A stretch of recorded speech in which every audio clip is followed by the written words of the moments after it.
Hi ஆரஞ்சபிளட்ஸ், welcome to Rakesh and Jeni 2.0. இந்த வீடியோவில் நம்ம என்ன பார்க்க போறோம்னா, ஆவேஷம் அப்படின்னு மலையாளத்தில் ஒரு படம் ரிலீஸ் ஆச்சு. அந்த படத்தோட ரிவ்யூ தான்.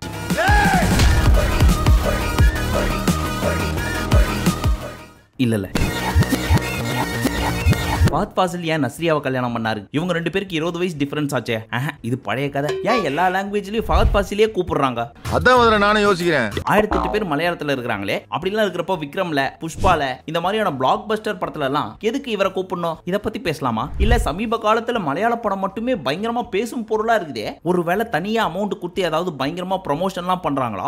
செருப்பு பிஞ்சு போகும். இல்ல மலையாளம் டைரக்டர்ஸ்லாம் வேற லெவல்ல யோசிக்க ஆரம்பிச்சிட்டாங்களா? இப்படின்றத பத்தி பேசலாமா? இந்த மாதிரி ஏகப்பட்ட கன்ஃபியூஷன்ல இந்த வீடியோவை ஸ்டார்ட் பண்றோம். சரி, ஏதோ ஒண்ணுன்னு சொல்லி ஆரம்பிக்கிறோம். எங்க போய் முடியுதோ முடியட்டும். அப்புறம் நம்ம ராகேஷ் அண்ட் ஜெனியோட ஆபீஸ் டூர் உங்களுக்காக பயங்கர கலகலப்பா கிலுகிலுப்பா நம்மளோட ஆர்என்ஜே vlogs சேனல்ல போட்டிருக்கோம். டிஸ்கிரிப்ஷனோ கமெண்ட்ல இருக்க லிங்கை கிளிக் பண்ணியும் கட்டாயம் பார்த்து மகிழுங்கள். இன்னும் உங்களுக்கு பிடிச்ச ஃபன்னான ஜாலியான பயங்கரமான வீடியோஸ்லாம் அந்த சேனல்ல வரும். சோ மறக்காம சப்ஸ்கிரைப் பண்ணிருங்க. இப்போ வீடியோக்குள்ள போலாமா? அதாவது நேத்து நைட் ஆபீஸ் முடிச்சிட்டு வீட்டுக்கு போயிட்டு இருக்கிறப்போ திரும்புற பக்கம்லாம் ஆவேஷம் ஆவேஷம்னு அதையே பத்தி பேசிட்டு இருந்தாங்க. அது என்ன ஆவேஷம் அப்படின்னு சொல்லிட்டு கூகுள்ல சர்ச் பண்ணி பார்த்தா ஆவேஷம் அப்படின்றது ஒரு படமா. அந்த படம் ஒரு மலையாள படம். ஏப்ரல் 11ஆம் தேதி ரிலீஸ் ஆயிருக்குது.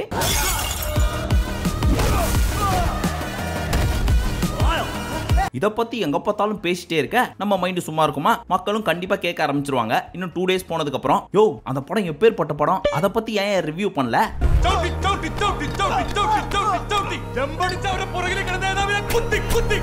இப்படின்னா அதனாலதான் நைட்டு 11 மணி ஆனாலும் பரவாயில்லன்னு சொல்லி அச்சு புச்சி ஒரு தியேட்டர்ல லாஸ்ட் சீட் வாங்கி அந்த படத்தை உங்களுக்காக போய் பார்த்துட்டு வந்துட்டேன்.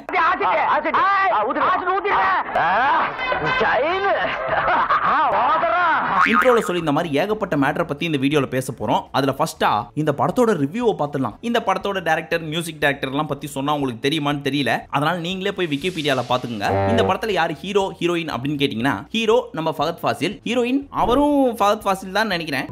என்ன பறக்கான அது?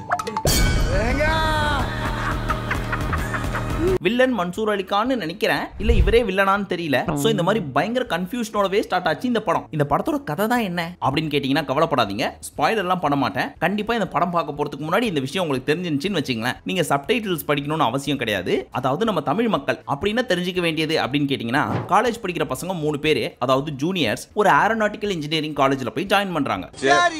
அந்த மாதிரி ஜாயின் பண்றப்போ அங்க இருக்க சீனியர்ஸ் பயங்கரமா ராக் பண்றது மட்டும் இல்லாம தப்பி தவறி எழுத்து பேசினா துண்ட காணோம் துணிய காணோம் ஓட விட்டு அடிக்கிறாங்க.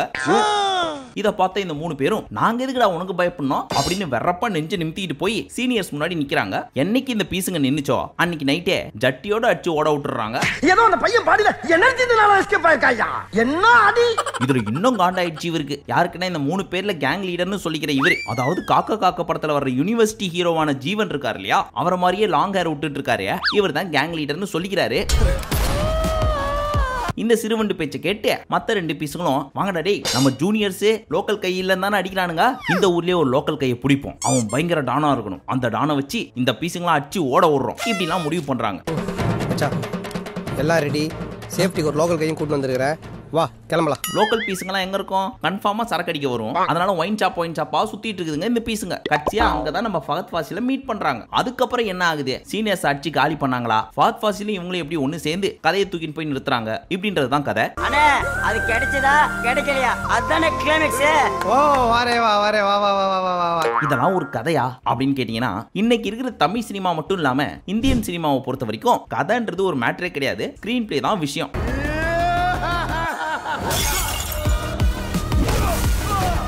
அதையும் தாண்டி யாரெல்லாம் அந்த படத்துல நடிக்கிறாங்க அப்படின்றது தான் முக்கியமான விஷயம். அதுல நம்ம டைரக்டர் ரொம்ப புத்திசாலிப்பா கரெக்டா பிளான் பண்ணி ஃபஹத் ஃபாசில இறக்கிருக்காரு. அவ்வளவுக்கு கிரைண்டரா கிரைண்ட். அந்த மனுஷனா ஒண்ணுமே இல்லாத கதையே ஓஹோன்னு பேச வச்சிட்டாரு. அப்படிப்பட்ட ரோல் இவருக்கு அப்படின்றது ஒரு விஷயம். ஆனா அந்த ரோலை நான் கண்டிப்பா அடிச்சு சொல்றேன், ஃபஹத் ஃபாசில தவிர்த்து வேற யாரு பண்ணியிருந்தாலும் இந்த அளவுக்கு ஹிட் ஆயிருக்குமா, பேசும் பொருளா இருந்திருக்குமா அப்படின்னு கேட்டா ரொம்ப டவுட் தான்ப்பா. நிஜமா நிஜமா.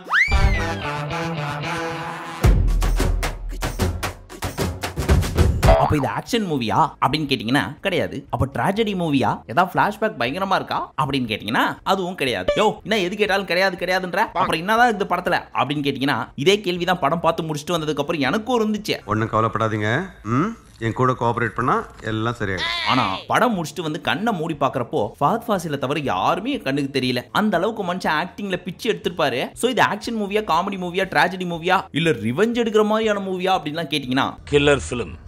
ஓஹோ, எல்லாம் கலந்த மாதிரியான ஒரு மூவி. ஆனா காமெடிக்கு பஞ்சமே கிடையாது. நம்ம நெல்சன் படம் மாதிரி படம் பூரா டார்க் காமெடி தான்.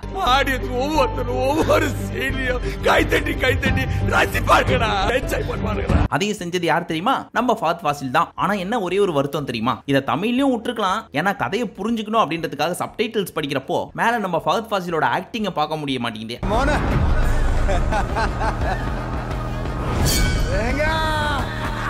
அதுக்கப்புறம் ஒரு பாயிண்ட்ல காண்டாயி அட போங்கடா சப்டைட்டில்ஸ் ஆகுது மண்ணாவது, நம்ம ஸ்கிரீன் பிளேவை பார்த்தே கதையை புரிஞ்சுக்கலாம் அப்படின்னு சொல்லி படத்தை மட்டும் பார்க்க ஆரம்பிச்சிட்டேன். ரொம்ப நல்லாவே புரிஞ்சுது. அதனால மலையாள படமாச்சே புரியாதே அப்படின்னு சொல்லி சப்டைட்டில்ஸ் படிச்சு டைம் வேஸ்ட் பண்ணிட்டு இருக்காதீங்க, படத்தை மட்டும் பாருங்க புரியும். சோ இந்த படத்தை தாராளமா உங்களுக்கு ரெக்கமெண்ட் பண்ணுவேன். தயவு செஞ்சு தியேட்டர்ல மட்டும் பாருங்க. இதெல்லாம் ஒரு தியேட்ரிக்கல் மூவி, கிரௌடோட பார்த்தா மட்டும் தான் செம ஃபன்னா இருக்கும். அதனால மிஸ் பண்ணாம தியேட்டர்ல பாருங்க. மிஸ் பண்ணிடாதீங்க, அப்புறம் வருத்தப்படாதீங்க. அப்புறம் ஓடிடில பார்த்துட்டு இதெல்லாம் ஒரு படமா, என்ன இருக்குன்னு ஓவரா ஹைப் கொடுத்தாங்க அப்படின்னு சொன்னீங்கன்னா அதுக்கு நிர்வாகம் பொறுப்பல்ல.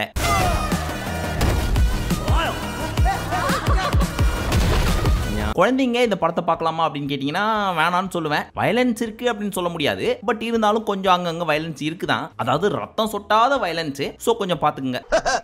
தம்பி போங்க தம்பி. இது மட்டும் இல்லாம படத்தோட மியூசிக், பிஜிஎம், ஸ்கிரீன் பிளே எல்லாமே ரொம்ப நல்லா இருந்துச்சு.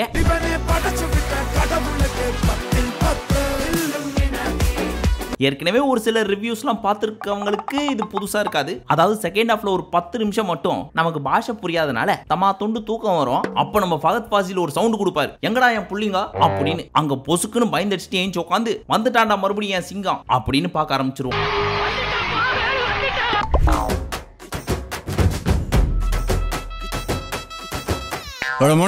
இதுல இருந்து என்ன தெரியுது? ஃபஹத் ஃபாசிலுக்காக மட்டும்தான் இந்த படமே. எங்க அவர் இல்லையோ அந்த இடத்துக்கு தான் லைட்டா தூக்கம் வரும்னு சொல்ல வரேன். அப்போ பாத்துக்குங்க. சரி, படத்தோட ரிவ்யூ எல்லாம் பார்த்து முடிச்சாச்சு. அப்புறம் இன்ட்ரோல ஏதோ ஒரு மேட்டர் சொன்னீங்க, நஸ்ரியாவை எதுக்கு ஃபஹத் ஃபாசில் கல்யாணம் பண்ணாரு? என் ஊர்ல வேற பொண்ணே இல்லையா? அதுவும் 18-20 வயசு டிஃபரன்ஸ். எனக்குலாம் ரொம்ப வருத்தம்பா அப்படின்னு நம்ம பேசிட்டு இருந்தோம், ஞாபகம் இருக்குதா? ஆமா. ஆனா இன்னைக்கு கேட்டீங்கன்னா நஸ்ரியா பலே ஆளுப்பா, கரெக்டான ஆளா பார்த்து 10 வருஷத்துக்கு முன்னாடி தொக்க தூக்கிட்டு போயிட்டாங்க அப்படின்னு தான் சொல்லணும். உனக்கு அமையுது, எனக்கு அமையல. ஏன்னா தமிழ், மலையாளம், தெலுங்கு, கன்னடத்துல கூட இவர் மோஸ்ட் வாண்டட் பீஸா இருக்காரு இப்ப தெரியுமா? ഞാൻ കണ്ടില്ല, പക്ഷെ കണ്ട ആൾ ഇതേം ബാക്കിൽ എന്നോട് പറഞ്ഞു. இன்னொரு விஷயம் தெரியுமா? இந்த படத்தோட ஒன் ஆஃப் த ப்ரொடியூசர் நம்ம நஸ்ரியா தான். அப்போ பாத்துக்குங்க. இப்போ உங்களோட மைண்ட் வாய்ஸ் எனக்கு கேக்குது. யோ நஸ்ரியா ப்ரொடியூசர்னா நஸ்ரியாவோட ஜோபில இருந்தா எடுத்து கொடுக்குறாங்க காசா? எல்லாம் இவரோட தான், பேர் மட்டும் நஸ்ரியான்னு போட்டுக்கிறதா அப்படின்னு தான் நினைச்சீங்க. நினைக்காம இருந்தாலும் அதான் உண்மை. ஒருவேளை சொந்த காசு அப்படின்றதுனால தான் இவ்வளவு உசுர கொடுத்து நடிச்சாரோ? கோர்த்து விட்டு போயிடாத யாத்தியா? இல்லப்பா, அவர் பெஸ்ட் ஆக்டர் தான். அவர் படம் எக்ஸ்ட்ரா எஃபோர்ட் போட்டு நடிச்சிருக்காரு.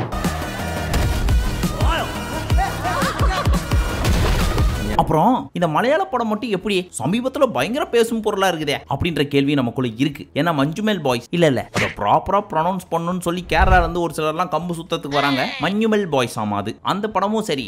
அப்புறம் பிரேமலு, ஆடு ஜீவிதம் அப்படின்னு சொல்லப்படுற தி கோட் லைஃப், அப்புறம் இதெல்லாமே பயங்கர பிளாக் பஸ்டர் ஹிட் அப்படின்னு சொல்லிக்கிறாங்க. கத்துக்கையா அவன்கிட்ட இருந்து 10 வருஷமா பழைய மைக் செட்டை வச்சுட்டு இந்த கோட் லைஃபும் பார்த்தேன். அதுல பிருத்திவிராஜோட ஆக்டிங்லாம் வேற லெவல்ல இருந்துச்சு. சீரியஸா இதுக்கெல்லாம் அவருக்கு நேஷனல் அவார்டு கொடுத்தே ஆகணும்பா. மனுஷன் இதுக்காக சாப்பிடாம இருந்து உடம்பு குறைச்சி ரொம்ப கஷ்டப்பட்டிருக்காரு.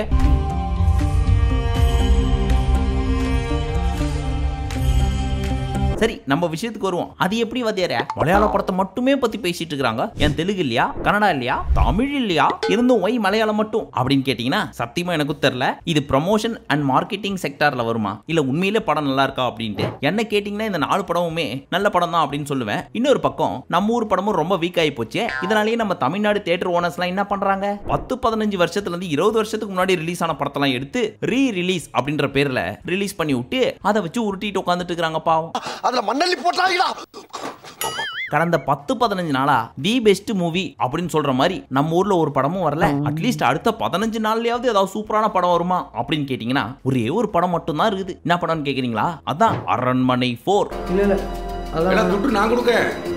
அதை தவிர்த்து இப்போதைக்கு பெஸ்ட் படம் ரிலீஸ் ஆகிறதுக்கு தமிழ்ல ஒண்ணுமே கிடையாது. அதுக்கும் மேல தெலுங்கு. அவங்ககிட்ட படம் நல்லா இருக்குதோ இல்லையோ ப்ரமோஷன் பயங்கரமா இருக்கும். ஒண்ணும் இல்லாத படத்தை கூட ஓஹோன்னு ஓட விட்டுருவாங்க. அதுல தி பெஸ்ட் யாரு அப்படின்னு கேட்டீங்கன்னா நம்ம விஜய் தேவர்கொண்டா. இவரோட படம் நல்லா இருக்கோ இல்லையோ லேட்டஸ்ட் ஹீரோயின் ட்ரெண்டிங் ஹீரோயினா படத்துல எடுத்து போட்டு கிஸ் சீன் அந்த சீன் இந்த சீன்லாம் வச்சு படத்தை ரிலீஸ் பண்ணி விட்டுருவாரு. படம் ஓடுதோ இல்லையோ இந்த சீன் எல்லாமே சோசியல் மீடியால ஓடிட்டு இருக்கும். ஆனா கண்டிப்பா இவருக்கு ஒரு அவார்டு கொடுக்கணும்பா. இவர் அளவுக்கு யாருனாலயாவது கண்டினியூஸா ஃபிளாப் கொடுக்க முடியுமா?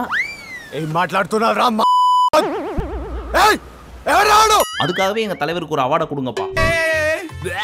I'm not that kind of man. அப்புறம் உள்ள கொஞ்சம் மடக்கி தட்டு. உள்ள கொஞ்சம் மடக்கி தட்டு. கொஞ்சம் உள்ள மடக்கி தட்டு.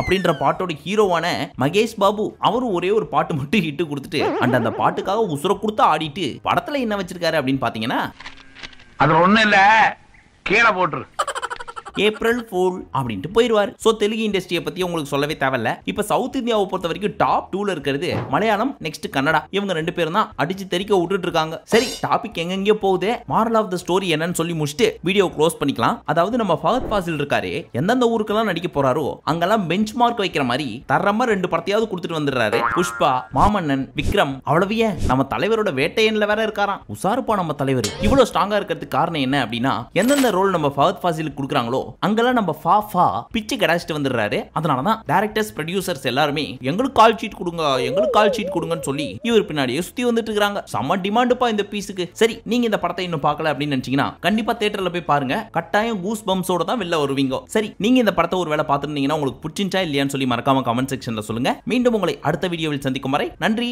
வணக்கம், நமஸ்தே, நமஸ்கார்.